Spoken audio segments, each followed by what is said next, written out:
একদিকে টিয়ারশেল নিক্ষেপ, জল কামানের ব্যবহার, অন্যদিকে পুলিশকে লক্ষ্য করে ইট ছোড়াছুড়ি। সোমবার দিনভর উত্তপ্ত ছিল কেনিয়ার রাজধানী নাইরোবি সহ বিভিন্ন শহর। পুলিশের সঙ্গে বিক্ষোভকারীদের সংঘর্ষে প্রাণ গেছে কয়েকজনের, আহত হয়েছেন অর্ধশতাধিক পুলিশ সদস্য। দেশটির ৩৫তম গণতন্ত্র দিবসের চিত্র এবার অন্যান্য বছরের চেয়ে অনেকটাই আলাদা। বর্ণাঢ্য র্যালি কিংবা জাঁকজমকপূর্ণ উৎসবের পরিবর্তে এবারের গণতন্ত্র দিবসে রাস্তায় নেমে আসেন দেশটির ক্ষুব্ধ জনগণ। গণতন্ত্র দিবসের কর্মসূচির রূপ নেয় সরকার বিরোধী আন্দোলনে। বিক্ষোভকারীদের দাবি, প্রেসিডেন্ট উইলিয়াম রুটোর পদত্যাগ চান তারা।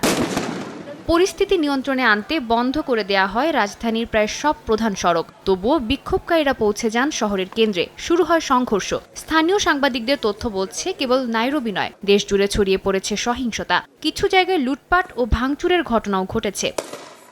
নাগরিকদের অভিযোগ, সরকার ইচ্ছাকৃতভাবে সন্ত্রাসী ভাড়া করে আন্দোলনের ভাবমূর্তি নষ্ট করছে।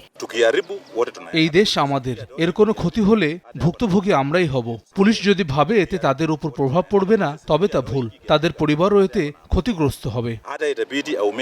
প্রশাসনের দাবি, জীবনের নিরাপত্তা দিতে তারা প্রতিশ্রুতিবদ্ধ, তবে কোনো ধরনের বিশৃঙ্খলা বরদাস্ত করবে না তারা। সাদিয়া তাসনিম, সময় সংবাদ।